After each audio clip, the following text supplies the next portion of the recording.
আজকে মসজিদে tubelight set করা হচ্ছে 26 পিস। তো বুঝতে পারছো, ঠিক আছে, সমস্যা হয়ে যাচ্ছে, খুব অনেক লাইন না।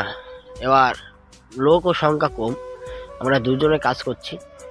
তো টিউবলাইট এই সাইডে এখন একটা ফিট করছি, এখন এই ফিট করার পর আবার অন্য সাইডে যাই করবো, ঠিক আছে। তো আমার ভিডিওগুলো কেমন লাগছে সেটা বলবে, আর অবশ্যই কমেন্টে জানাইও, ঠিক আছে, ভিডিওগুলো কেমন লাগছে আর কি কি ইলেকট্রিকের বিষয়ে কোন কোন ভিডিও দেবো সেটাও অবশ্যই জানাবে, তাহলে আমার সুবিধা হবে। AC, fridge, washing machine, microwave, geyser all total আমি কাজ করি, প্লাস প্লাম্বারের কাজ করি।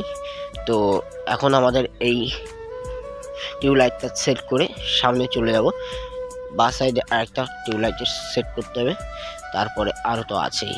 তো এই না আমাদের ভিডিও, আরও হবে। তো আরও নতুন নতুন ভিডিও পাওয়ার জন্য আমাদের চ্যানেলটা সাবস্ক্রাইব করে দাও, ঠিক আছে। আরও সুন্দর সুন্দর ভিডিও আসবে ইলেকট্রিক বিষয়ে। ভালো থেকো, সুস্থ থেকো, বাই।